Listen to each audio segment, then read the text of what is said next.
Hello students, कैसे? बढ़िया जी sir. आज हम लोग अपना एक नया चैप्टर स्टार्ट करने जा रहे हैं और उस चैप्टर का नाम है इनकम फ्रॉम सैलरी। बहुत ही बढ़िया चैप्टर है।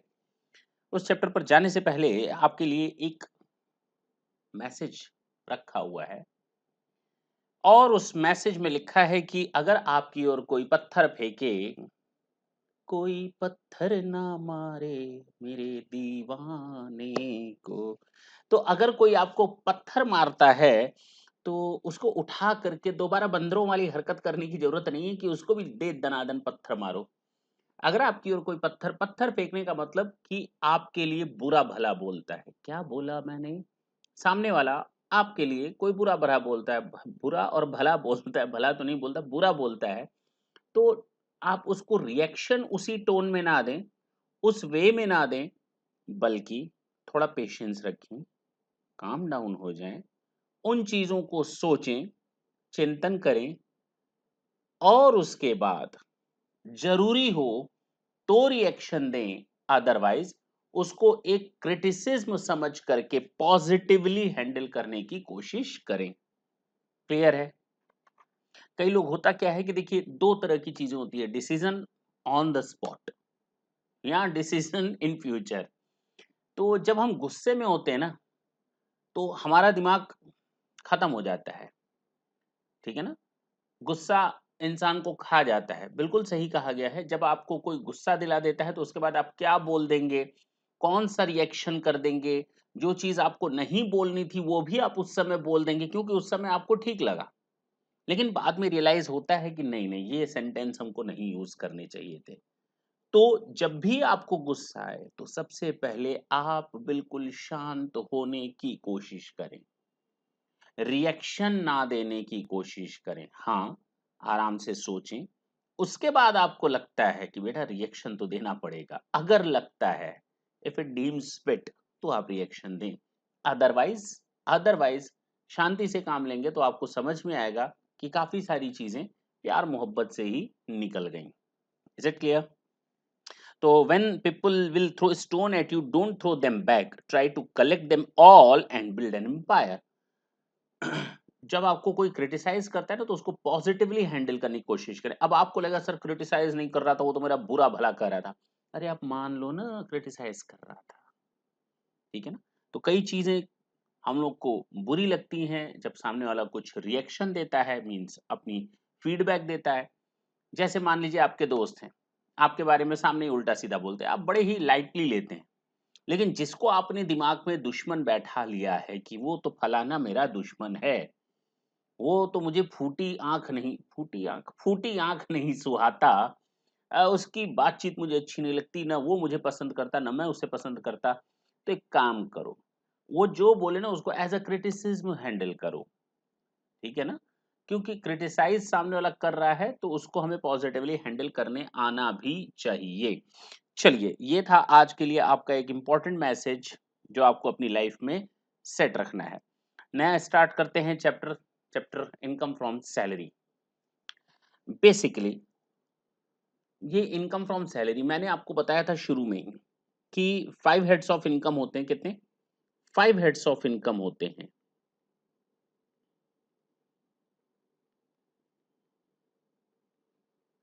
जिसमें पहला आता है सैलरी, हाउस प्रॉपर्टी। आप कुछ भी कर लो, मैंने क्या बोला, आप कुछ भी कमा लो, आपकी इनकम ना इन्हीं से ही आएगी। और बिजनेस और प्रोफेशन,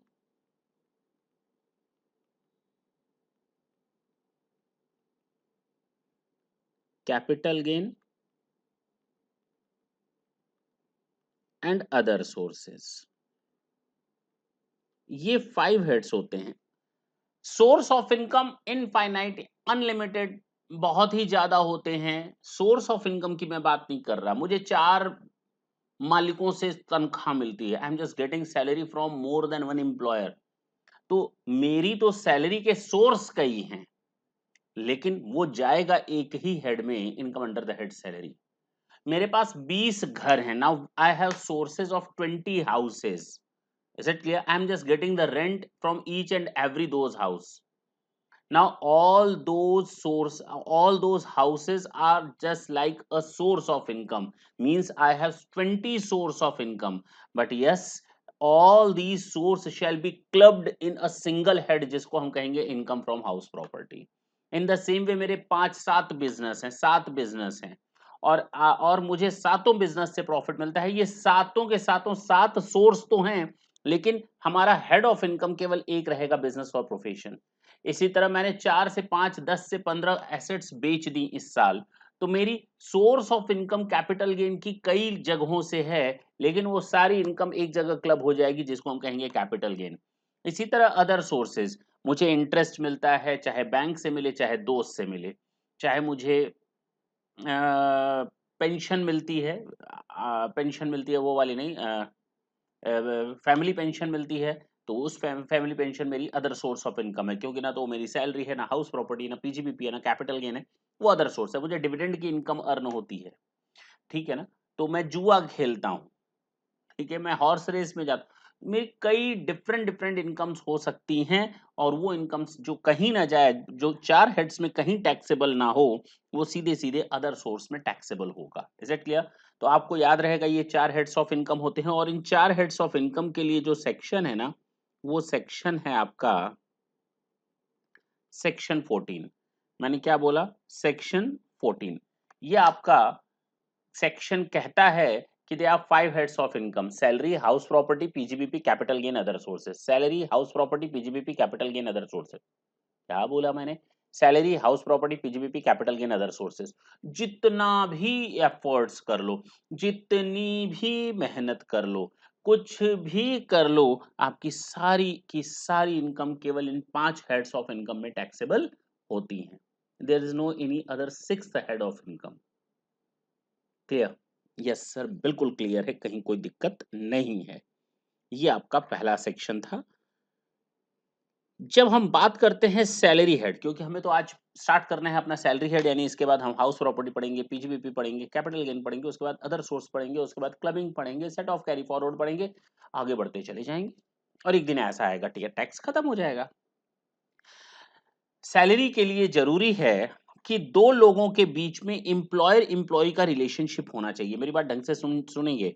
ये मिस्टर एक्स है, ये मिस्टर वाई है, ठीक। मिस्टर वाई मिस्टर एक्स के यहाँ एम्प्लॉय है, और मिस्टर एक्स मिस्टर वाई का एम्प्लॉयर है। यानी सैलरी हेड में इनकम चार्ज होने के लिए जरूरी है कि दो लोगों के बीच में एम्प्लॉयर एम्प्लॉय का रिलेशनशिप होना चाहिए। इफ दिस रिलेशनशिप एग्जिस्ट, तो एम्प्लॉयर से मिलने वाली कोई भी इनकम, मेरी बात बिल्कुल इत्मीनान और ढंग से सुनेंगे, मैंने कहा एम्प्लॉयर से मिलने वाली कोई भी अमाउंट एम्प्लॉय के लिए सैलरी हेड ऑफ इनकम में जाता है। तो एम्प्लॉयर क्यों देता है एम्प्लॉय को? क्योंकि वो उसका एम्प्लॉय है। एक्स्ट्रा क्यों देगा किसी चीज का? गिफ्ट, गिफ्ट भी दे सकता है, जमीन जमीन भी दे सकता है, घर घर भी दे सकता है, कुछ भी दे सकता है, ठीक है ना। तो फिलहाल हम वहां पर नहीं जा रहे, थोड़ा नॉर्मल वे में बात कर रहे हैं कि अगर कोई एम्प्लॉयर अपने एम्प्लॉय को कोई भी अमाउंट देता है, चाहे कैश में चाहे काइंड में, चाहे कैश में चाहे काइंड में, वो सारा का सारा एम्प्लॉय के हाथ में टैक्सेबल होता है सैलरी हेड में। Got it? Yes sir. लेकिन एम्प्लॉयर एम्प्लॉय का रिलेशनशिप होना चाहिए। सर कुछ ऐसा भी रिलेशनशिप होता है क्या जहां पर एम्प्लॉयर एम्प्लॉय का रिलेशनशिप ना हो लेकिन सैलरी मिलती हो? ओ, ये तो मैंने सोचा ही नहीं। एक डायरेक्टर है कंपनी का, डायरेक्टर दो तरह के होते हैं, एक फुल टाइम डायरेक्टर, एक पार्ट टाइम डायरेक्टर। मैंने क्या बोला? एक फुल टाइम डायरेक्टर, एक पार्ट टाइम। एक फुल टाइम जो पूरी तरह से लगा हुआ है सुबह से शाम तक, एक जो नहीं लगा है पूरी तरह। बताओ असल में काम कौन कर रहा है, फुल टाइम या पार्ट टाइम? आप कहेंगे फुल टाइम, ठेंगा पार्ट टाइम। जो आता है, मैनेज करता है, चला जाता है। सोचो उसके पास इतना दिमाग है कि वो पार्ट टाइम आता है, 1 घंटे 2 घंटे, कोई उसको पूछने वाला नहीं होता। लेकिन वही आता है फुल टाइम डायरेक्टर से पूछता है, भाई तू तने तने दिन भर में क्या किया, तूने दिन भर में क्या किया, उसका हिसाब दो। यानी देखो ना, डायरेक्टर भी आजकल की डेट में कई तरह के होते हैं, मार्केटिंग डायरेक्टर, सेल्स डायरेक्टर, पता नहीं कौन कौन से डायरेक्टर हेड बना दिए जाते हैं। तो कहा गया कि जो फुल टाइम डायरेक्टर्स होते हैं they are just like an employee, और जो पार्ट टाइम डायरेक्टर होते हैं they are just like a manager. They just take the they just take the decisions, लेकिन इसको भी मारो गोली। हम तो लॉ की बात करते हैं। लॉ कहता है कि आप किसी भी डायरेक्टर को एम्प्लॉय है या नहीं, ये देखने के लिए आप उसके टर्म्स ऑफ अपॉइंटमेंट को चेक करिए। अगर टर्म्स ऑफ अपॉइंटमेंट देखने से आपको ये एहसास होता है कि सामने वाला एक एम्प्लॉय की तरह काम करेगा, वो सुबह 10 बजे आएगा, शाम को 6 बजे तक रहेगा, उसकी ये अकाउंटेबिलिटी रहेंगी और रिपोर्टिंग देना रहेगा, नागा करेगा तो पैसा भी कटेगा। तो कुछ ऐसा आपको लगता है टर्म्स एंड कंडीशन पढ़ने से कि the other one party is just like an employee, तो उसको जो कुछ भी कंपनी से मिलेगा वो टैक्सेबल होगा अंडर द हेड सैलरी, भले ही वो डायरेक्टर ही क्यों ना हो। लेकिन दूसरी तरफ अगर आपको टर्म्स कंडीशन देखने से लगता है नहीं नहीं नहीं नहीं, ये तो कंपनी के मालिक की हैसियत से काम कर रहा है, मींस इसको तो कोई अकाउंटेबिलिटी तो है, लेकिन एक फिक्स्ड वर्क नहीं डिप्लॉयड है कि भैया तुमको ये करना है और देना है। वो आता है अपना मैनेजमेंट देखता है, जब जितना पैसा चाहे उतना निकाल कर चला जाता है। तो कुछ ऐसा देखने से लगता है आपको टर्म्स कंडीशन, तो आप समझ लें कि he is not like an employee, और उसको मिलने वाली सैलरी अदर सोर्स में जाएगी, क्योंकि वो हाउस प्रॉपर्टी है नहीं, पीजीबीपी है नहीं, कैपिटल गेन है नहीं, तो कहाँ सर वो हाउस प्रॉपर्टी में जाएगी। डंडना डंडन। ये चीज क्लियर हुई? बिल्कुल ठीक है सर। यानी कि आप आज स्टार्ट कर रहे हैं सैलरी हेड, उसमें भी आपने एक चीज देखी कि एम्प्लॉय के लिए हम टैक्सेबिलिटी की बात कर रहे हैं। अगर किसी पर्सन को उसके एम्प्लॉयर से जो कुछ भी मिलता है, चाहे कैश में चाहे काइंड में, वो सैलरी हेड में टैक्सेबल होता है, बशर्ते एम्प्लॉयर एम्प्लॉय का रिलेशनशिप होना चाहिए। That was your first point. Second, full time और पार्ट टाइम एम्प्लॉयमेंट। ठीक है, मैंने अभी थोड़ी देर पहले बोला ना कि हम लॉ की बात करेंगे, फुल टाइम है पार्ट टाइम है, उसको थोड़ी देर किनारे करेंगे। Always we are needed to consider the terms of appointment, कि किन टर्म्स के बेसिस पर अपॉइंटमेंट हुई है। मैंने अपने यहाँ एक अकाउंटेंट रखा, पार्ट टाइम रखा, नहीं रख सकता मैं पार्ट टाइम अकाउंटेंट, रख सकते हैं सर, वो आपकी मर्जी। मैंने अपने यहाँ एक क्लर्क रखा, टाइपिस्ट रखा, ऑपरेटर रखा, मैं पार्ट टाइम रख सकता हूँ, that is up to me. It doesn't mean at all that they are the manager और they will take the decision making process, they can not participate in the decision making process. भैया तुम किनारे रहो, आप as a employ काम करो, बात खत्म। तो कहने का मतलब ये हुआ कि फुल टाइम और पार्ट टाइम हमको देखना पड़ेगा। पार्ट एम्प्लॉयमेंट कुछ भी हो सकता है, फुल टाइम भी हो सकता है और पार्ट टाइम भी हो सकता है, लेकिन वो डायरेक्टर की बात थोड़ी अलग थी। यहाँ डायरेक्टर की बात इस पॉइंट पे मैं नहीं कर रहा। Foregoing or sacrificing of salary. Okay. Once salary once salary accrues, word ढंग से सुनेंगे, एक बार सैलरी एक्रू हो गई, उसके बाद अगर आप उसको छोड़ते हैं तो उससे कोई फर्क नहीं पड़ता, आपको टैक्स देना पड़ेगा। नहीं नहीं नहीं नहीं सर, बताइए मतलब क्या? एक बार सैलरी मेरे अकाउंट में मेरे नाम से ड्यू हो गई, एक्रू हो गई, एक बार सैलरी मेरे नाम से एक्रू हो गई, यानी उस सैलरी ने जन्म ले लिया, मेरा काम हो गया, अब वो मुझे मिलनी मिलनी थी एक तरह से मेरे अकाउंट में, तो मेरे नाम से तो आ गई ना, भले ही मुझे मिली ना हो। लेकिन अगर मैं उसको छोड़ दूं, मैंने कहा नहीं हम इतनी सैलरी नहीं लेंगे, कुछ कम करो। अरे भाई काहे कम करो? सैलरी कौन कम करता है भाई? अरे वो जो बाढ़ आई है ना, अकाल आया है, भूकंप आया है, मैं समाज सेवा करता हूँ, आपने देखा होगा कई बार कि नेताओं ने अपनी सैलरी का 20 दिन का डोनेट कर दिया, इस पूरे ऑफिस के लोगों ने अपनी 2 महीने की सैलरी छोड़ दी। एक बार अगर सैलरी एक्रू हो गई, उसके बाद अगर आप उसको वेव ऑफ करते हैं, उसके किसी हिस्से को या पूरी सैलरी को, तो भी आपकी इनकम टैक्स लायबिलिटी तो बनेगी ही बनेगी। सर ये कौन सी बात होती है? भाई तो आप सरेंडर करो ना सैलरी को, आप फॉरगो क्यों कर रहे हो? आप सरेंडर वर्ड पर आओ। सरेंडर कहता है अगर कोई इंप्लॉय सरेंडर करता है अपनी सैलरी सेंट्रल गवर्नमेंट को, वॉलेंट्री सरेंडर के हिसाब से, तो उसको हम लोग एग्जेम्प्ट कर देंगे, उसको हम टैक्सेबल इनकम की कैटेगरी में नहीं रखेंगे। तो आपको दो चीजें अलग अलग रखनी है, फॉरगो और वेवर ऑफ सैलरी। तो एक बार ड्यू हो गई, उसके बाद अगर आप छोड़ देते हो तो वो लायबिलिटी आपके हाथ में रहेगी। लेकिन एक होता है सरेंडर ऑफ सैलरी, अगर आपने सैलरी सिलेंडर, सिलेंडर नहीं सुरेंदर, नहीं सुरेंदर नहीं सरेंडर, अगर आपने अपनी सैलरी सरेंडर कर दी तो आप सरेंडर कर सकते हैं। कई लोगों का नाम होता है सुरेंदर, तो ये सुरेंदर ही तो लिखा है, तो सुरेंद्र नाम कहो या सरेंडर नाम कहो, बात एक ही है। कई लोग कहते हैं मेरा तो सिलेंडर, मैंने तो सिलेंडर कर दिया, सिलेंडर नहीं होता भाई, वो सरेंडर होता है। ठीक है ना? चलिए अब आते हैं धीरे-धीरे थोड़ा आगे तो बढ़ ही गए हम लोग। सेक्शन 15 आपको ना इस पूरे चैप्टर में मैंने क्या बोला इस पूरे चैप्टर में 3 सेक्शन मिलेंगे। कितने? मैंने क्या बोला? 3 सेक्शन मिलेंगे। Section 15, section 16 and section 17। बस बहुत लंबा चौड़ा चैप्टर है लेकिन बस 3 सेक्शन मिलेंगे। You'll deal under this chapter only these 3 section. The first section is section 15 and this is known as charging section.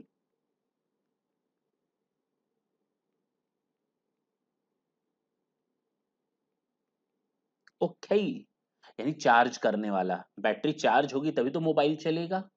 उसी तरह ये सेक्शन चार्जिंग सेक्शन होगा तभी ये चैप्टर आगे कुछ बोलेगा। ना ये सेक्शन होता चार्जिंग सेक्शन ना ये चैप्टर बनता। जैसे आपने सेक्शन 4 देखा था charging section of income tax तो मैंने कहा था ये सेक्शन है तो ये पूरा एक्ट है। तो मैंने उसमें कहा था 5 हेड्स ऑफ इनकम होते हैं उसमें क्लबिंग ऐड कर लो माइनस सेट ऑफ कर लो ग्रॉस टोटल इनकम आ गई डिडक्शन दे दो टैक्सेबल इनकम आ गई टैक्स कैलकुलेट कर लो प्लस इंटरेस्ट वगैरह जोड़ लो minus TDS TCS advance tax self assessment tax minus कर लो बात खत्म। कुछ ऐसा ही मैंने आपको पूरी कहानी बताई थी that was only and only due to your section 4 because that was the charging section. Is it clear? वो उस चार्जिंग सेक्शन के कारण पूरा इनकम टैक्स आया ये सेक्शन 15 के कारण इनकम टैक्स का सैलरी हेड आगे बढ़ा।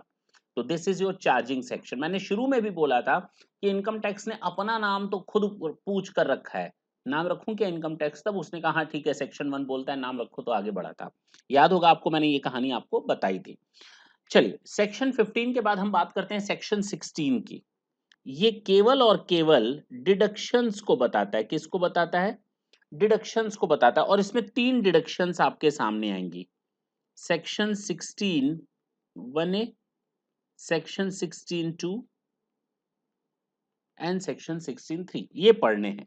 Section 16 1A is all about your standard deduction.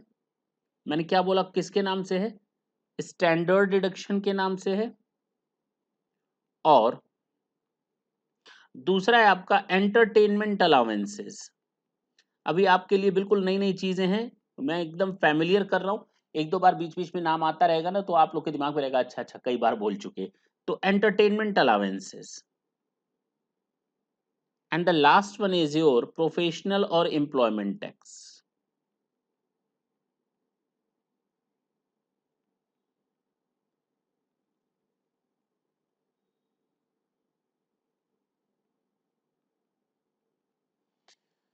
ये है आपका सेक्शन 15 एंड सेक्शन 16। तो खत्म तो हुआ नहीं अभी तो आगे कहानी बढ़नी है। सेक्शन 17 की बात करते हैं। सेक्शन 17 आपका डेफिनीशन पार्ट को बताता है। किसको बताता है?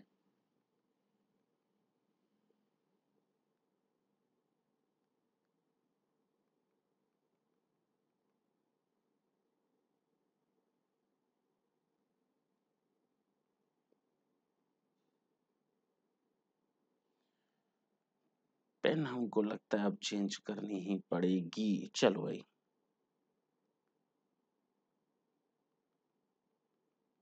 सेक्शन 17 हमको डेफिनीशंस बताता है। जानते हैं कितनी डेफिनीशंस? 3। और उसके लिए कौन कौन से सेक्शंस आप देखेंगे?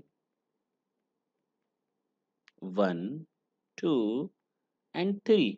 और देखो ना मैंने सेक्शन 17 में डेफिनीशन वर्ड बोला है। तो डेफिनीशन किसकी? सैलरी की। सर अभी तो आपने बताया ना ना ना ना ना ना ना। अभी तो हम आपको सेक्शन 15 बताने जा रहे हैं। Charging section is not a definition. Charging section कहता है कि इन चीजों के होने से ये टैक्स इफेक्टिव हो जाएगा। Is it clear? ये पर्टिकुलर चैप्टर इफेक्टिव हो जाएगा लगने लगेगा। सेक्शन 17 सब सेक्शन 1 वो बोलता है आपको definition of salary. Section 17 sub section 2 आपको बताता है परक्विजिट्स की डेफिनेशन। किसकी डेफिनेशन?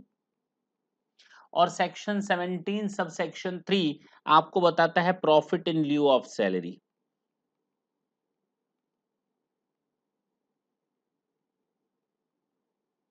चलिए सैलरी को हम सेक्शन 17 सबसेक्शन 1 में देखेंगे। सेक्शन 17 सबसेक्शन 1 17 2 में परक्विजिट होता है। सर ये परक्विजिट्स क्या होते हैं? इसको हिंदी में कहा जाता है अनुलाभ, यानी कि benefits in kind. Benefits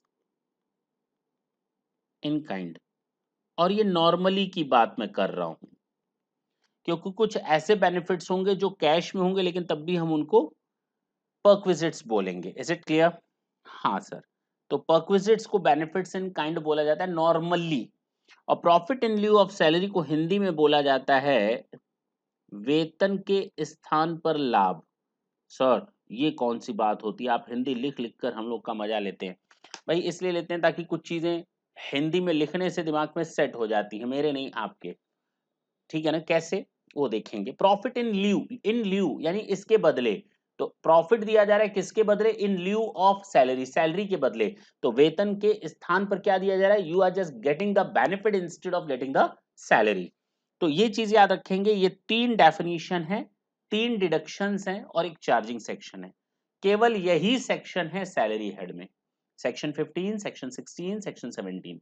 section 15 definition charging section, Section 16 1A standard deduction, 2 entertainment allowances, 3 professional tax or employment tax, 17 1 definition of salary, 17 2 perquisites की definition, 17 3 definition of profit in lieu of salary। चलिए sir section 15 की बात करते हैं पहले। Section 15 कहता है ना, सैलरी आपको ड्यू बेसिस पर मिले। ड्यू, मैंने काम किया 1 तारीख को, that was my first day. आपने 1 अगस्त को काम किया। आपने शाम को गए मालिक के पास, मालिक मालिक ने कहा बोलो। मालिक मैंने आज का काम कर लिया। मालिक ने कहा ठीक है बधाई हो। तो मालिक मुझे आज की तनख्वाह दे दो। अरे तेरी तनख्वाह महीने के अंत में मिलेगी। नहीं मालिक मुझे आज ही चाहिए, मैं डेली डेली लूंगा। चल भाई थोड़ा चला जाए यहाँ से, मेरी बात समझना। आपने उस 1 दिन का काम कर लिया, लेकिन और आपकी वो सैलरी एक्रू भी हो गई है, बट ड्यू नहीं हुई। ड्यू कब होगी? जब पूरा महीना बीत जाएगा, क्योंकि this is a normal policy of an organisation कि जब एक एम्प्लॉय पूरे महीने भर काम कर लेता है, अब चाहे 1 तारीख से 30 तारीख तक, 7 तारीख से 6 तारीख तक, what ever the case it is, तो नॉर्मली वो 1 तारीख से 30 तारीख मंथ के लास्ट तक होता है। तो अगर कोई बंदा पूरे महीने काम कर लेता है तो उसकी सैलरी ड्यू हो जाती है। डे बाय डे वो एक्री हो रही थी, लेकिन वो ड्यू कब हुई? महीने के अंत में। क्लियर है? हो सकता है सैलरी उसको महीने के अंत में मिल जाए, हो सकता है उसको कहा जाए नहीं नहीं इस महीने की सैलरी अगले महीने की 7 तारीख को मिलेगी, नेक्स्ट मंथ की 5th तारीख को मिलेगी। हाँ हो सकता है। तो एक्रू तो डे वाइज हो रही है, ड्यू महीने के अंत में हो रही है, और रिसीट उसके बाद हो रही है 3 4 5 6 7 दिन बाद या महीने के अंत में, जो भी हो। तो कहने का मतलब ये है कि ड्यू का मतलब कब है? कब हो रही है ड्यू? सर 1 तारीख से 30 तारीख तक काम किया और मालिक ने कहा 1 तारीख से 30 तारीख तक काम करो, 1 तारीख की सुबह, अगले महीने की 1 तारीख की सुबह तुम्हारी सैलरी दे देंगे।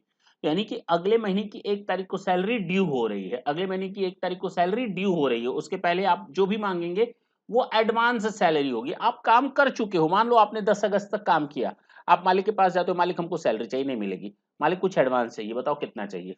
दोनों में फर्क। देखो आपने कहा सैलरी चाहिए, उसने कहा नहीं मिलेगी, because you are not entitled to get the amount of salary.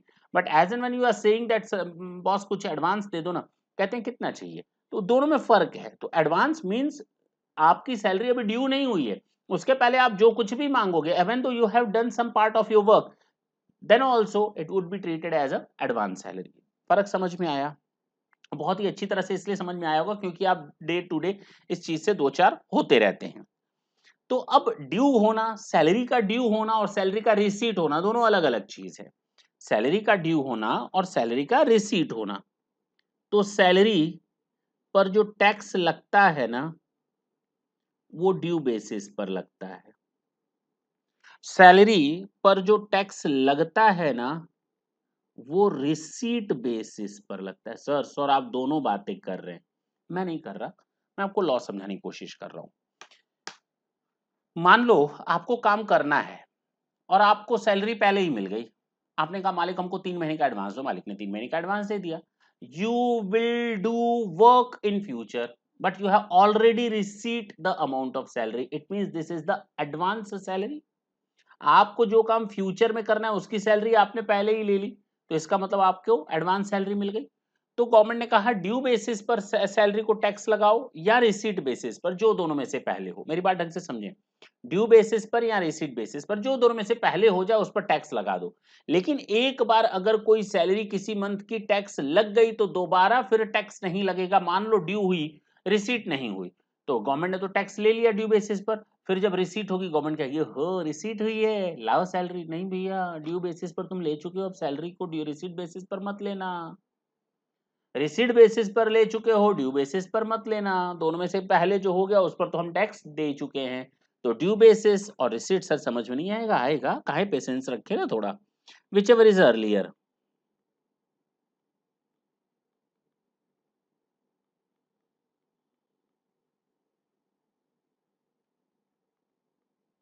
जो दोनों में से पहले हो। सर अभी समझा देते हैं आपको, काहे टेंशन ले रहे हैं। तो salary due is taxable even if not received. आपकी सैलरी ड्यू हुई, नहीं मिली तो भी टैक्स लग जाएगा। सैलरी रिसीव हो गई है, भले ही ड्यू ना हुई हो, तो एडवांस सैलरी पर भी टैक्स लग जाता है। सैलरी ड्यू हो गई, रिसीट हो गई, तब तो कोई झंझट ही नहीं है। सैलरी ड्यू हो गई, रिसीट नहीं हुई, तो ड्यू बेसिस पर टैक्स लग गया। सैलरी रिसीट हो गई है, अभी ड्यू नहीं हुई है, एडवांस मिल गई है, तो भी टैक्स लग जाएगा।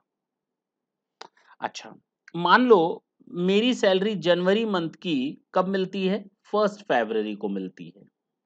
तो मेरी सैलरी 1 फेब को ड्यू हो गई, लेकिन मुझे रिसीट नहीं हुई। तो ड्यू हो गई ना, तो टैक्स लग जाएगा। ड्यू और receipt which ever is earlier. चलो, मुझे जनवरी मंथ की सैलरी ड्यू हो गई थी 1 फरवरी को, और मुझे रिसीट हो गई सैलरी एक साथ जनवरी मंथ की भी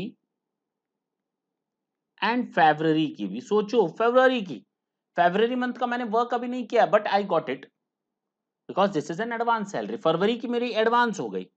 तो अब बताओ, क्या फरवरी वाले पर भी टैक्स लग जाएगा? हाँ, जो दोनों में से पहले हो।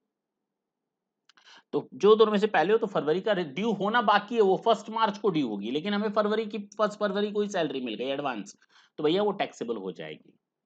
हम लोग जब भी ड्यू और रिसीट की बात करते हैं, बेसिकली पूरे फाइनेंशियल ईयर को लेकर के बात करते हैं। हम 1 अप्रैल 2021 से लेकर 31 मार्च 2022 तक बात करते हैं। हम बात कर रहे हैं मार्च 22 की। मार्च 22 की सैलरी ड्यू होगी 1 अप्रैल को। चलिए थोड़ी देर के लिए छोड़ देते हैं, 31 मार्च को। अभी हम इस पर क्वेश्चन करवाएंगे, चिंता करने की जरूरत नहीं है।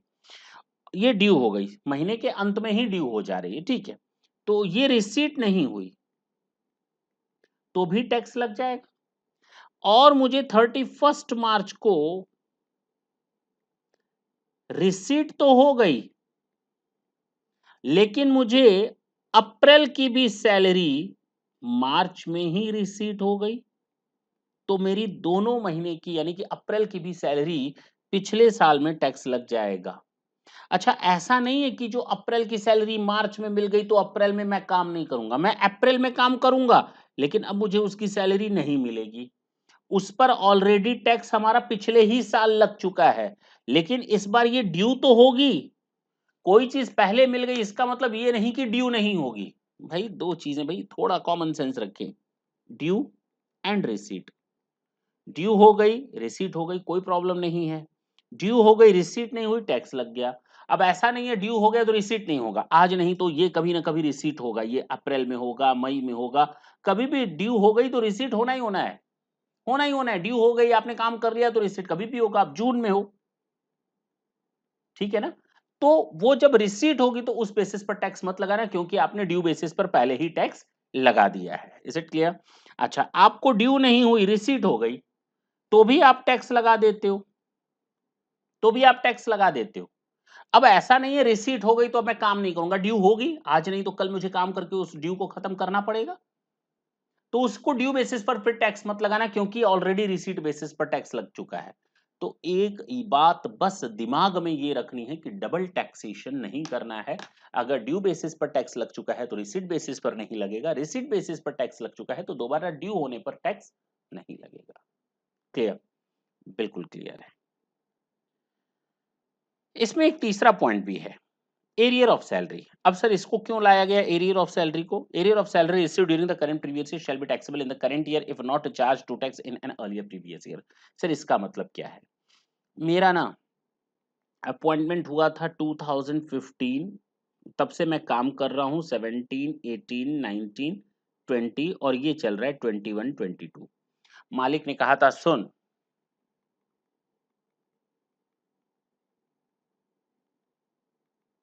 मालिक ने कहा था सुन, जैसे ही तेरे 4 साल खत्म होंगे ना, हम तुम्हारी सैलरी 1 अप्रैल 19 से 2000 पर मंथ इंक्रीज कर देंगे। मैं भी खुश। अब 21-22 चल रहा है, ये 1 अप्रैल 21 स्टार्ट हो गया। इंतजार कर रहा हूँ मालिक सैलरी बढ़ाओ, मालिक सैलरी बढ़ाओ। सोचा बढ़ाएगा बढ़ाएगा बढ़ाएगा, मालिक नहीं बढ़ाया। थक हार कर मैं 1 अप्रैल 21 को उसके पास गया। मैंने कहा मालिक आपने कहा था हम आपकी तनख्वाह बढ़ाएंगे, आपने अब तक मेरी तनख्वाह नहीं बढ़ाई, काहे को? तो मालिक ने कहा सुन। मैंने कहा सुना। उसने कहा नहीं बढ़ाएंगे, ले ले ठेंगा। तो मैंने कहा ऐसे कैसे काम चलेगा, मैं तो कोर्ट केस करूंगा। जो भी हो, चलो बाद में फाइनल होता है आपस में मिल बैठ कर कि चलो भाई 2 साल का एक साथ ले लो। अब कभी ड्यू ही नहीं हुआ था, बोल तो दिया गया था शुरू में कि हम आपको देंगे, लेकिन कभी बात ही नहीं हुई उसके बाद। अचानक से सारी की सारी सैलरी मुझे रिसीट हो गई। अब पहले तो कभी टैक्स लगा ही नहीं, क्योंकि ड्यू तो हुआ ही नहीं था। अगर मालिक लिख देता कि हमें तुमको देना है इतना, तो एम्प्लॉय तो अगले ही महीने चढ़ जाता, मालिक आपने लिख दिया है मेरे खाते में, हमको सैलरी दे दो, मेरी ड्यू हो गई है, बड़ी हुई। अरे काहे की बड़ी हुई सैलरी, ड्यू हो गई? मालिक ने लिखा ही नहीं, उसने सोचा भूल गए, लेकिन आप तो सोचे नहीं। मतलब आप गए नहीं मालिक के पास, आप लिहाज नहीं कर रहे थे, कैशियर को बोला नहीं, अकाउंटेंट को बोला नहीं, 2 साल बीत गया।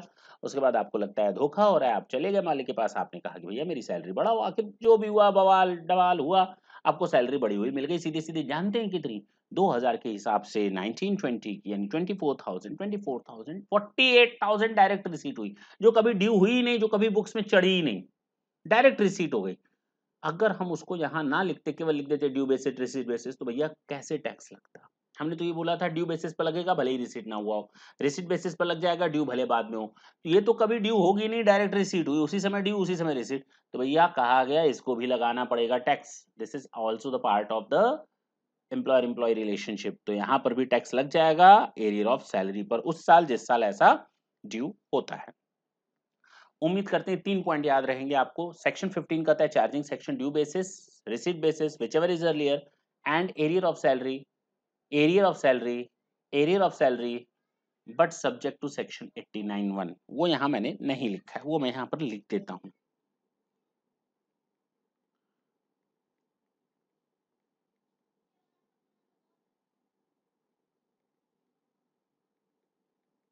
ये क्या है आएगा देखेंगे, काहे टेंशन ले रहे हैं? अभी बिल्कुल टेंशन ना लें, बिल्कुल हल्के हल्के में चलें। धीरे धीरे हम इसको वैसे ही भारी करते जाएंगे, ठीक है ना? No double taxation. देखिए ना, मैंने यही तो बोला, एक बार ड्यू बेसिस पर हो गया तो रिसीट बेसिस पर नहीं लगेगा, रिसीट बेसिस पर हो गया तो ड्यू बेसिस पर नहीं लगेगा, दैट्स इट। कहता है state whether the following receipt should be treated as a salary or not. अब आपको बताना है ये सैलरी है या नहीं। केस नंबर 1 है, एक टीचर है वो रिसीव करता है amount in kind from school. जिस स्कूल में पढ़ाता है एक टीचर, उसी स्कूल से कुछ ना कुछ उसको काइंड में बेनिफिट मिलता है। काइंड में बेनिफिट मिलने का मतलब क्या हुआ? उसको घड़ी दे दी गई, उसको उपहार में गिफ्ट दे दी, 5 बोरे चावल दे दिए गए गिफ्ट में। तो बताओ क्या वो सैलरी है? हाँ, मैंने आते ही कहा कि भाई कैश में मिले या काइंड में मिले, वो सैलरी है। Whatever the employee will get from employer either in cash or in kind shall be charge to tax under the head salary. तो कैश में हो या काइंड में हो, सैलरी मानी जाती है, बशर्ते वो एम्प्लॉयर से मिली हो, मालिक से मिली हो। एक टीचर है वो कॉलेज से रिसीव करता है फी एक यूनिवर्सिटी से फ्रॉम चेकिंग आंसर। आई दादा, ये कॉलेज में पढ़ाते हैं बंदे, ये एम्प्लॉयर एम्प्लॉय किसके हैं? कॉलेज में। लेकिन उनको पैसा कहाँ से मिल रहा है? यूनिवर्सिटी से। क्यों? क्योंकि वो यूनिवर्सिटी की कॉपी चेक कर रहे हैं। तो क्या वो यूनिवर्सिटी के एम्प्लॉय हैं या कॉलेज के एम्प्लॉय हैं? सर साफ साफ लिखा है वो कॉलेज के एम्प्लॉय हैं। तो कॉलेज से जो कुछ भी मिलेगा वो सैलरी में जाएगा, कॉलेज के अलावा कुछ मिलेगा तो वो सैलरी में नहीं जाएगा, यानी ये अदर सोर्स में जाना चाहिए। यस, ये अदर सोर्स में चला जाएगा। Great. Next point, a payment made to the member of the parliament. अगर आप एमपी एमएलए को कुछ देते हो, विधायक और मंत्री संतरी को कुछ देते हो, तो भैया मंत्री और विधायक को जो पेमेंट मिलता है ना, नॉर्मली अगर मैं बात करूं एमपी एमएलए, तो मेंबर ऑफ लेजिस्लेटिव असेंबली, तो अगर एमपी एमएलए को कुछ मिलता है ना, तो they are working for us, but they are not the employee. हम ये नहीं कर सकते वो नौकर है, वो नौकर के ऐसे से काम नहीं करते, तो उनको जो कुछ मिलेगा वो अदर सोर्सेज में जाएगा, क्योंकि एम्प्लॉयर एम्प्लॉय का रिलेशनशिप एग्जिस्ट नहीं करता। क्लियर है?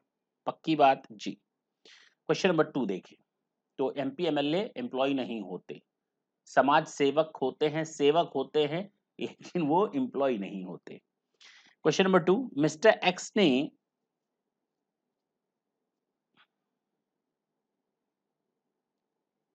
ज्वाइन किया 5,000 पर मंथ पर, 1 अप्रैल 19 को ज्वाइन किया 5,000 पर मंथ के बेसिस पर, ठीक है। अब बात करते हैं 2021 में उसका इंक्रीमेंट पेंडिंग है, यानी अमाउंट उसका बढ़ना चाहिए था।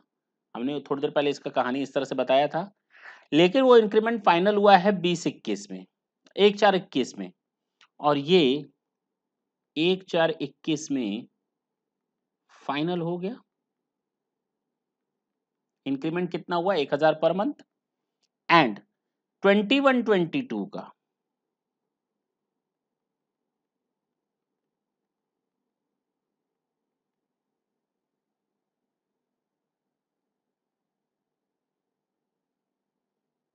वो भी 1/4/21 में ही फाइनलाइज हो गया।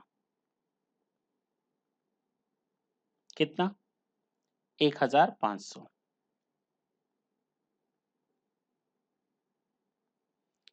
कहता है उसको ये 5 अप्रैल 2021 को मिला है। एरियर रिसीट हुआ है 5 अप्रैल 21 को। उसकी सैलरी बताओ, साथ ही साथ ये कहता है वो अप्रैल 22 की सैलरी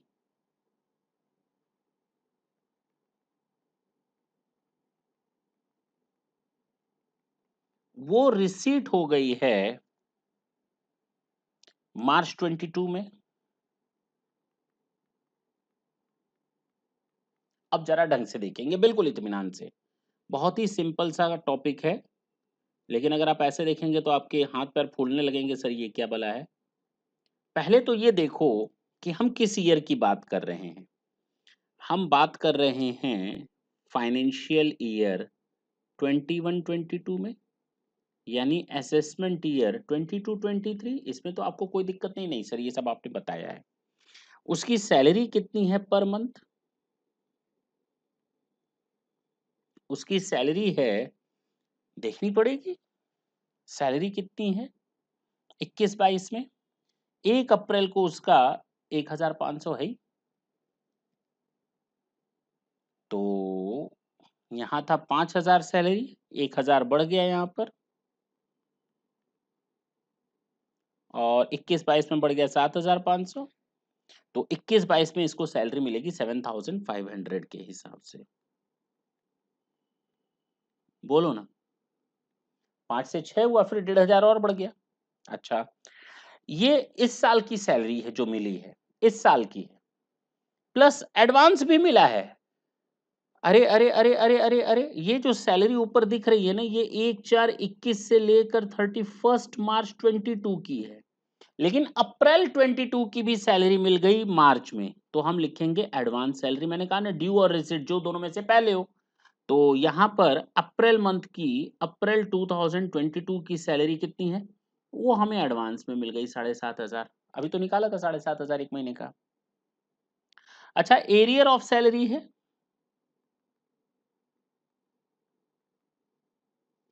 कितना है एरियर ऑफ सैलरी? 12,000 इस महीने का है।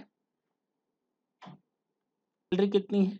12,000 प्लस, अरे इस बार का जीरो ही रहेगा, इस बार का जीरो ही रहेगा। क्यों सर? वो 1,500 तो हमने यहाँ ले लिया ना, 5,000 प्लस 1,000 प्लस 1,500 जो इस साल की सैलरी है वो तो मैंने पूरी ले ली। हाँ, क्या दिक्कत है? हो गया साल के शुरू में ही फाइनल, वो एरियर ऑफ सैलरी नहीं है, वो तो इसमें भाई इस साल का इंक्रीमेंट साल के शुरू में फाइनल हो गया, साल भर मिलता रहा 7,500 7,500 7,500, उसमें 1,500 का इंक्रीमेंट भी, तो फिर एरियर ऑफ सैलरी में क्यों लेंगे आप? 12,000, that's it. 1,09,500, this is your answer. ठीक, ये हो गई ग्रॉस सैलरी।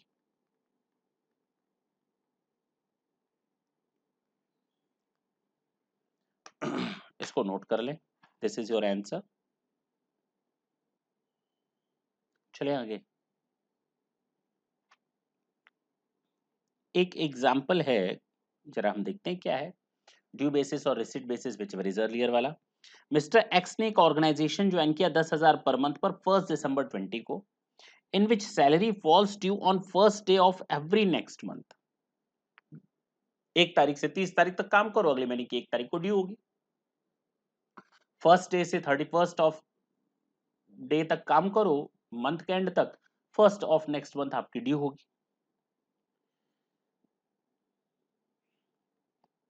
दिसंबर को ज्वाइन किया है। In such cases taxable salary for the previous year 2021 shall be 30,000 calculated as under. कैसे? दिसंबर की सैलरी उसकी ड्यू कब होगी? 1 जनवरी में। और कब है 1 जनवरी? 1 जनवरी 21, तो वो किस ईयर में फॉल करेगा? 2021 में। तो किस प्रीवियस ईयर में? 2021 प्रीवियस ईयर में। अगर हम असेसमेंट ईयर कहें तो 21-22 में टैक्सेबल हो जाएगा कितना? 10,000। उसको जनवरी की सैलरी फरवरी में ड्यू होगी, बिल्कुल ठीक है, वो भी उसी साल में फॉल करेगा 2021 में प्रीवियस ईयर, और असेसमेंट ईयर 21-22 में। फरवरी की सैलरी मार्च में, सर ये भी सेम है, मार्च तक तो पूरा साल सेम होता है, तो इसमें भी कोई दिक्कत नहीं आई। लेकिन मार्च की सैलरी 1 अप्रैल को ड्यू होगी, तो ड्यू ना तो 21-22 में हुई, ना ही रिसीट हुई 21-22 में, वो ड्यू होगी अगले महीने की 1 तारीख को। तो मार्च में उसने काम किया, अप्रैल की 1 तारीख को उसकी सैलरी ड्यू होगी, रिसीट भी उस समय होगी, उसी महीने में होगी, तो ना तो ड्यू हुई इस साल, ना रिसीट हुई। वो कब ड्यू और रिसीट होगी? नेक्स्ट ईयर, तो 22-23 असेसमेंट ईयर, यानी प्रीवियस ईयर 21-22। ये आप याद रखेंगे भाई। मैंने कहा कि ये हमारा प्रीवियस ईयर 20-21 है। कोई सैलरी जो यहाँ ड्यू होगी, कोई सैलरी जो यहाँ रिसीट होगी यहां तक, वो सब इसी साल में टैक्सेबल लग हो जाएगी। यहां मार्च की सैलरी का फंदा फंसा, वो 1 अप्रैल 21 को ड्यू हुई। कब ड्यू हुई? तो ड्यू हुई नेक्स्ट ईयर, और रिसीट भी इसके बाद ही होगा, क्योंकि उसके बारे में तो कोई इंफॉर्मेशन दी नहीं है। तो जब due and receipt next year है, तो वो इस साल टैक्स नहीं लगेगा। मेरी बात समझें, वो किस साल टैक्स लगेगा? 21-22 प्रीवियस ईयर, 22-23 असेसमेंट ईयर। ये क्या प्रॉब्लम आई? सर कोई प्रॉब्लम नहीं है, बहुत आसानी के साथ हो गया ये।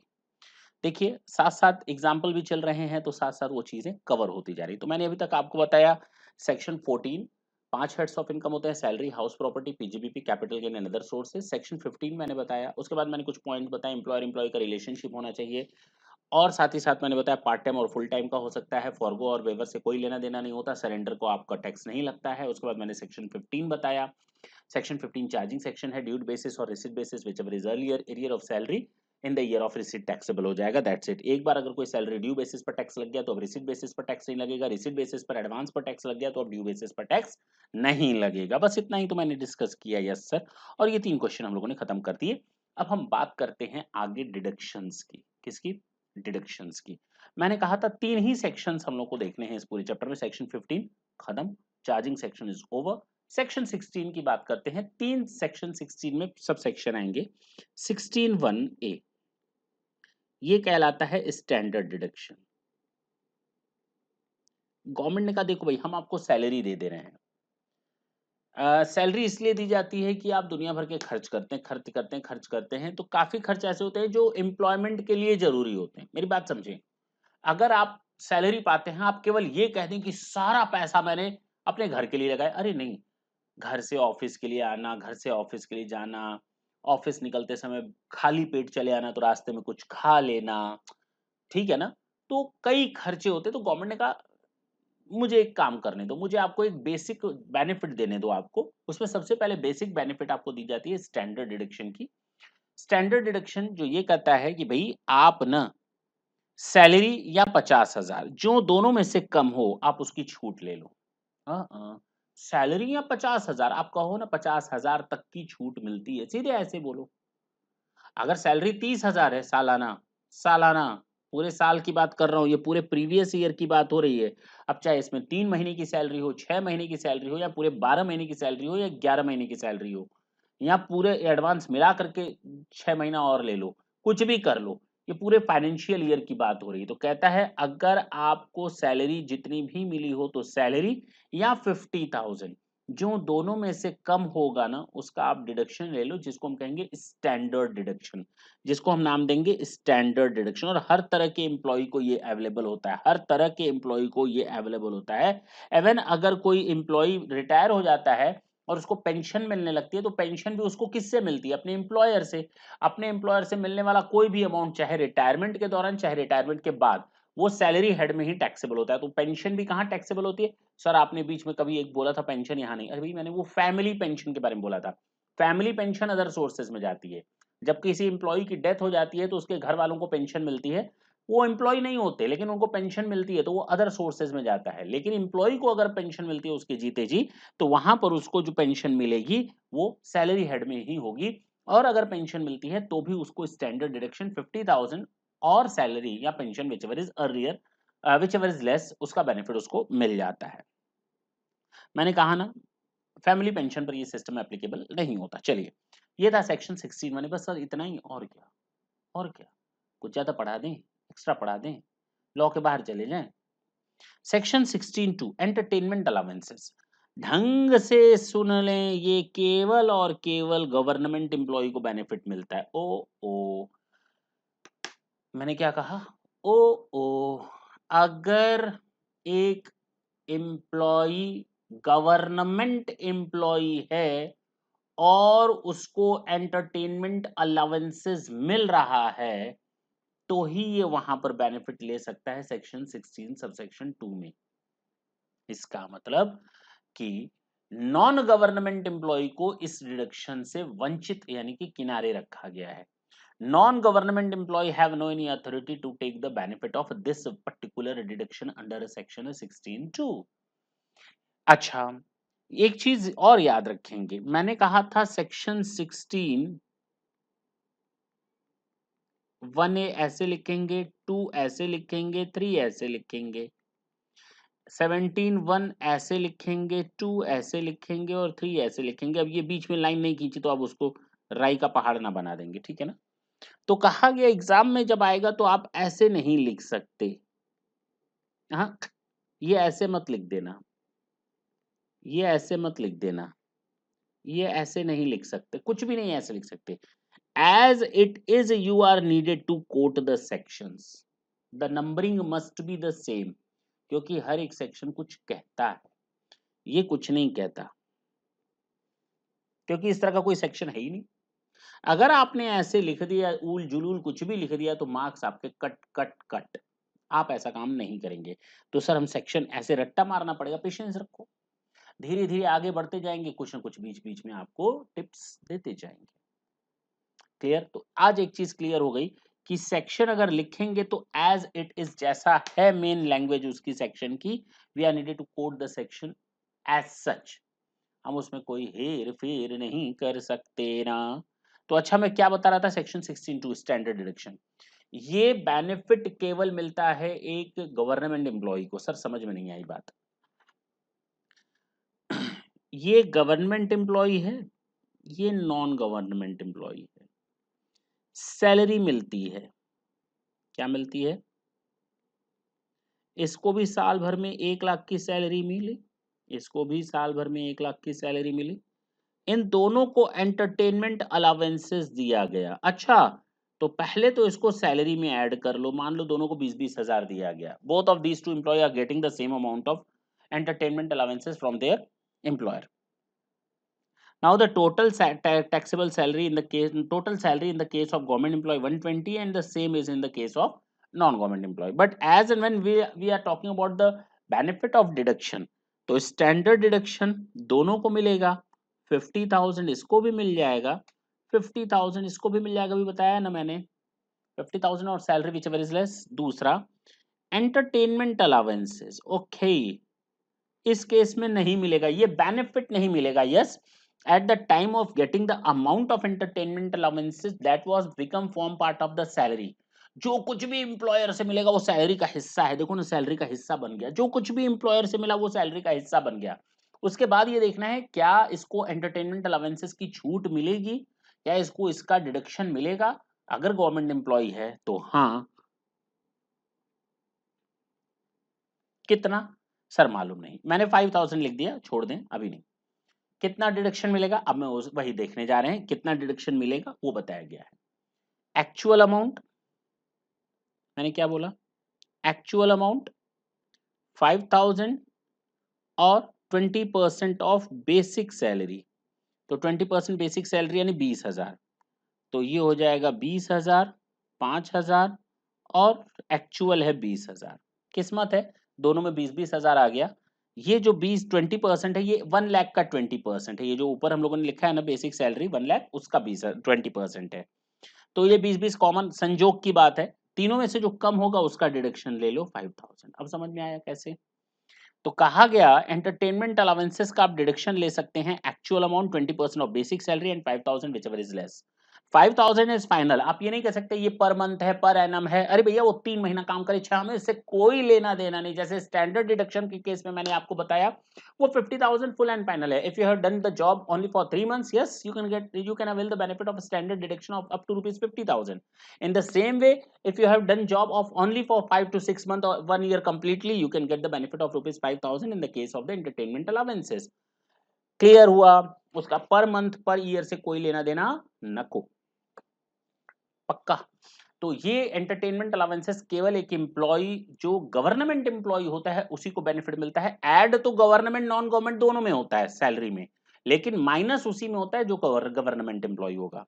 Section 16(3) professional tax. Professional tax जैसे मान लो एक सीए है, उसको नौकरी पर रखा गया और कहा गया सीए हो, उसने कहा हाँ है। सीएस हो, हाँ है। सीएम में, हाँ है, वो भी कहता है हाँ है। एम्प्लॉय रख लिया गया। अब ये है कि वो सीए सीए तब तक बना रहता है जब तक कि उसके पास सर्टिफिकेट ऑफ मेंबरशिप है सीए इंस्टीट्यूट से। सीएम में तब तक वो सीएम में बना रहता है जब तक उसके पास सर्टिफिकेट ऑफ मेंबरशिप है सीएमए की। In the same way CS तब तक सीएस कहलाएगा जब तक सर्टिफिकेट ऑफ मेंबरशिप होती है सीएस इंस्टीट्यूट की ओर से। और एनुअल फीस लगती है, मेंबर्स को एनुअल फीस देनी पड़ती है। अब एक सीए या सीएस या सीएमए की नौकरी लग गई कंपनी में, उसको लगा अब क्या जरूरत है सीए इंस्टीट्यूट या सीएमए या सीएस को मेंबरशिप फीस देने की, 2 मिनट के लिए मान लेते हैं, उसने नहीं दी, वहां से उसका मेंबरशिप कैंसिल हो गया। अब ये सीए पास होते हुए भी सीए सीए ना रहा। बाद में कंपनी कहती है चलो भाई रास्ता खाली करो, अब आप सीए नहीं हैं, अब आप हमारे किसी काम के नहीं हैं, because you don't hold the certificate of membership. तो एक तरह से देखो ना कि to hold the particular job, for the purpose of holding a particular job, for the purpose of grab a particular job, it was necessary to make the payment of membership fees. इसी तरह taxes होते हैं कुछ, employment taxes या professional taxes, आपको वो पे of करने रहते हैं। तो एम्प्लॉय जितना भी पेमेंट करेगा, मैंने वर्ड यूज किया एम्प्लॉय प्रोफेशनल टैक्स या एम्प्लॉयमेंट टैक्स का कोई भी पेमेंट करता है, एम्प्लॉय प्रोफेशनल टैक्स या एम्प्लॉयमेंट टैक्स के नाम से कोई भी पेमेंट करता है जो एक्चुअल में उसकी जेब से निकल जाता है, उसका डिडक्शन उसको पूरा का पूरा मिलेगा, क्योंकि उसको बिना पेमेंट किए तो उसकी सैलरी ही नहीं रहेगी। इसलिए यहाँ पर गवर्नमेंट ने कोई कोताही नहीं बरती, गवर्नमेंट ने कहा जितना भी आप पेमेंट करोगे हम आपको उसकी डिडक्शन दे देंगे। तो अगर मालिक से मैं एम्प्लॉय हूं, मालिक से मुझे मिला प्रोफेशनल टैक्स का, yes it will become form part of the salary, salary में ऐड कर लो। लेकिन माइनस तब होगा जब मैं एक्चुअल में उसको पेमेंट करूंगा। कम करूं ज्यादा करूं, जितना करूंगा नहीं करूंगा नहीं मिलेगा, करूंगा मिलेगा, ज्यादा करूंगा ज्यादा मिलेगा, कम करूंगा कम पेमेंट का डिडक्शन मिलेगा। तो जितना पेमेंट एक्चुअल में जेब से निकलेगा उतना ही डिडक्शन मिलेगा। प्रोफेशनल टैक्स और tax on employment paid by employee levied under state act shall be allowed as deduction. Such deductions is allowed only on actual payment. If an employer pay professional tax, then first it added in the total salary and after that actual paid amount shall be deductible. तो मान लो एक छोटा सा example यहां ले लेते हैं आपको समझाने के लिए।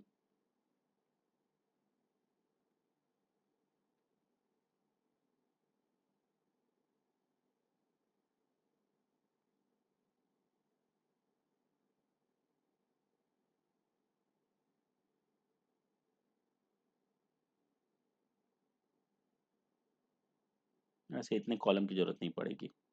ये केसेस हैं, मान लो एम्प्लॉयर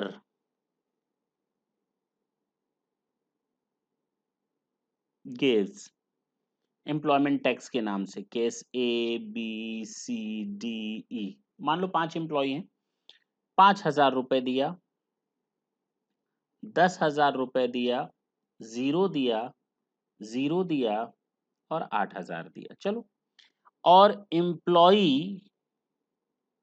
पे करता है 0, 5,000, 5,000, 0, 2,000, जो कुछ भी हो, या 12,000 कर देते हैं इसको, ठीक है ना।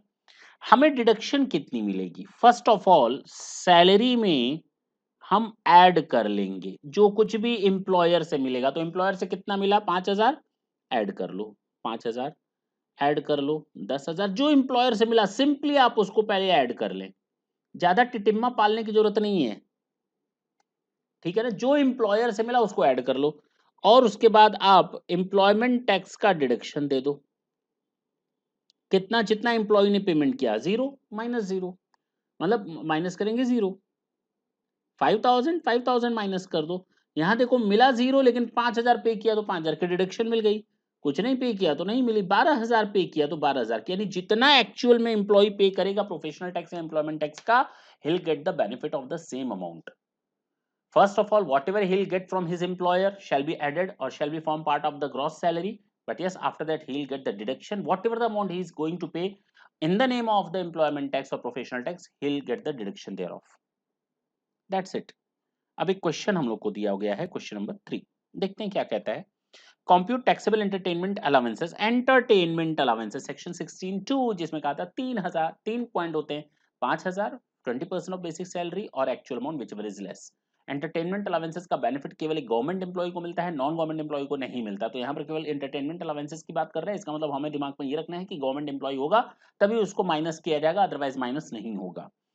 Salary of Shri Hanuman Prasad from the following data, basic salary 8,000 per month, यानी कि उसको सालाना कितना हो गया? 96,000, ठीक है, ठीक है। सैलरी हो गई 96,000, डीए हो गया 2,000 पर मंथ, तो ठीक है 2,000 पर मंथ, तो साल भर का 24,000, 24,000। जब हम सैलरी की बात करते हैं तो सैलरी कई डिफरेंट डिफरेंट वेज से मिलती हैं। सैलरी मिलती है बेसिक, डियरनेस अलावेंसेस, महंगाई भत्ता मिलता है, डॉग अलावेंसेस मिलता है, चिल्ड्रन अलावेंसेस मिलता है, मेडिकल अलावेंसेस मिलता है, डिफरेंट डिफरेंट बेनिफिट्स मिलते हैं, वो सब सैलरी के ही हिस्से होते हैं। जैसे एंटरटेनमेंट अलावेंसेस मिला, वो भी सैलरी का हिस्सा था। तो एम्प्लॉयर से एम्प्लॉय को जो कुछ भी किसी भी नाम से मिलेगा वो सैलरी में ही होगा। तो डियरनेस अलावेंसेस महंगाई भत्ता मिला, इसी तरह एंटरटेनमेंट अलावेंसेस मिला है, डीए मिला है। एंटरटेनमेंट 4,000 पर मंथ है तो सलीना कितना हो गया? 48,000। सर दो दो लाइन क्यों है? कहता है गवर्नमेंट एम्प्लॉय का बताओ, नॉन गवर्नमेंट एम्प्लॉय का बताओ, तो हम गवर्नमेंट और नॉन गवर्नमेंट एम्प्लॉय को दिखाएंगे। यहाँ पर आप लोग असेसमेंट ईयर 22 और 23 लिख देंगे। मैं चेंज करना शायद रह गया इसमें, ठीक है, मैं चेंज कर दूंगा, चिंता करने की जरूरत नहीं है। असेसमेंट ईयर 22, 23 है, ऊपर वाले क्वेश्चन में भी आप चेंज कर देंगे। ये ये 21, 22 था, ठीक है ना। Previous year 21, 22, assessment year 22, 23। चलिए, इसके अलावा कह रहा है टैक्सेबल परक्विजिट से 35,000 पर मंथ नहीं है, वो पूरा अमाउंट दिया हुआ है 35,000, तो ज़्यादा दिमाग लगाने की ज़रूरत नहीं है, कहीं पर मंथ नहीं लिखा है। कहता है 20,000 is expanded and the balance amount is saved. अरे हमें क्या मतलब कितना खर्च किए हो आपने? हमें उससे कोई लेना-देना नहीं, आपकी टोटल सैलरी बन गई इतनी, अब आपको स्टैंडर्ड डिडक्शन मिलेगी 50,000 या सैलरी जो दोनों में से कम हो तो 50,000 ही कम है, उतना आपको बेनिफिट मिल गया। अब entertainment allowances, non government employee का देखो तो लिखा है 0, उसको तो मिलता ही नहीं है बेनिफिट।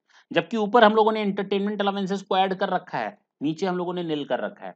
यहाँ पर भी ऐड कर रखा है, लेकिन गवर्नमेंट एम्प्लॉयी हो तो बेनिफिट मिलेगा कितना? पहला एक्चुअल अमाउंट कितना है 48,000। दूसरा कितना 1/5 ऑफ बेसिक सैलरी, तो 96,000 का 1/5 कितना होता है